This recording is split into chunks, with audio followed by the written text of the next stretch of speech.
Expected rate of return method. इससे पहले अपन ने एक्सपेक्टेड डिविडेंड रेट मेथड पढ़ा था। In dividend rate method a company which declared higher amount of dividend out of current year's profit, the value of per share of such a company will be higher. On the other hand, if a company transfers substantial portion of current year's profit to reserve, then though such company has a large amount of accumulated portion of which makes a company higher growth company as well as make its financial position strong. But the value of share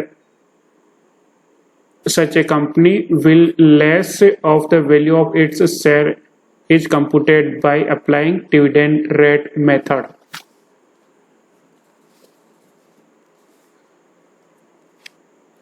लाभांश की दर के आधार पर अंश का मूल्य ज्ञात करने की सबसे बड़ी कमजोरी यह है कि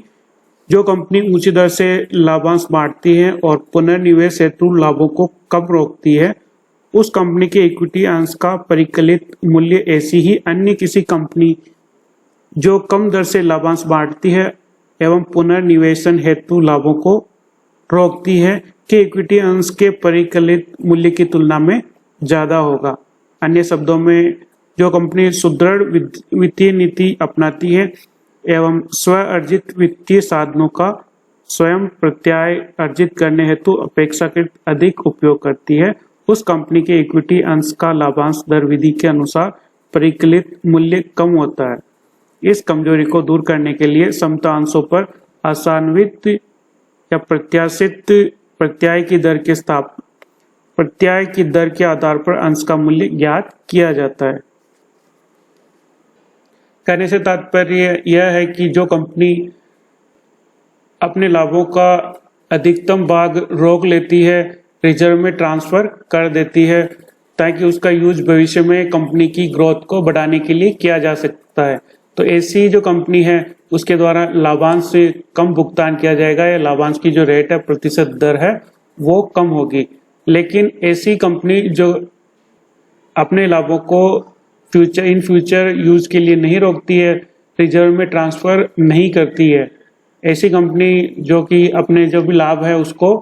अपने शेयर होल्डर्स में डिवाइड कर लेती है, तो उनमें जो डिविडेंड की जो रेट है वो हायर होगी। ऐसी कंपनी से जो कंपनी अपने लाभों को रोकती है, जब कंपनी लाभों को नहीं रोकेगी तो उसकी जो डिविडेंड रेट है वो अधिक होगी और जो लाभों को रोकती है उसकी डिविडेंड रेट कम होगी। और वैल्यूएशन भी इस प्रकार होगा कि जहां लाभ अधिक दिए जा रहे हैं वहां शेयर्स की रेट ज्यादा होगी या शेयर्स का वैल्यूएशन अधिक होगा, और जो कंपनी लाभों को रोकती है, लाभों को पेड नहीं करती है अपने शेयर होल्डर्स में, तो उन कंपनी की जो शेयर्स की जो रेट है वो कम होगी। इस कमजोरी को दूर करने के लिए ये जो मेथड अपनाया जाता है, expected rate of return method. It is better that valuation of equity share should be based on pre-retention profit available to equity shareholders instead of dividend payable on equity shares. The value of equity shares on the basis of earning rate of return method is calculated as under. Dividend rate method की कमी को दूर करने के लिए यह better होता है कि जो इक्विटी शेयर की जो वैल्यूएशन है वो प्री रिटेंशन प्रॉफिट जो कि इक्विटी शेयर होल्डर के लिए अवेलेबल है उसके आधार पर शेयर्स का वैल्यूएशन करें। इसके लिए जो फॉर्मूला है वो है value of par share equal to expected rate of return on equity shares upon normal rate of return multiply by paid up value of share. या इस फॉर्मूले को अपन इस प्रकार भी लिख सकते हैं, profit available to equity share holders upon paid up equity share capital multiply bye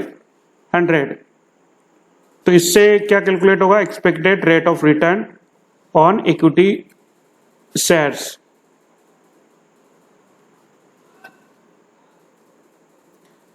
यदि प्रश्न में एक से अधिक वर्षों के लाभ दिए गए हों तो उनका औसत लेकर इक्विटी अंशधारियों के लिए भविष्य में संभावित उपलब्ध लाभों का परिकलन किया जा सकता है। इस प्रकार परिकलित कैलकुलेटेड एवरेज प्रॉफिट से इक्विटी शेयर्स के लिए प्रत्याशित एक्सपेक्टेड प्रत्याय दर रेट ऑफ रिटर्न ज्ञात की जा सकती है। इक्विटी शेयर होल्डर्स के लिए उपलब्ध लाभों के परिकलन करते समय आयकर के लिए आयोजन, प्रोविजन फॉर इनकम टैक्स, पूर्वाधिकार अंशों के लिए लाभांश और उन लाभांश पर देय लाभांश वितरण कर और वैधानिक दृष्टि से आवश्यक घोषित संचयों में स्थानांतरण को घटाया जाता है, परंतु संचयों में या रिजर्व में स्वैच्छिक हस्तांतरण को नहीं घटाया जाता है। यदि पूर्वाधिकार अंश अवशिष्ट भागी पार्टिसिपेटिंग है तो इसका मूल्यांकन को भी इस आधार पर किया जा सकता है। लाभांश दर विधि और आसान्वित प्रत्याय दर विधि से परिकलित समता अंशों का मूल्य समान आता है यदि 100% लाभांश भुगतान अनुपात हो, परंतु लाभांश भुगतान अनुपात की दर 100% से कम अथवा 100% से अधिक होने पर समता अंशों का मूल्य दोनों विधियों से अलग अलग परिकलित होता है।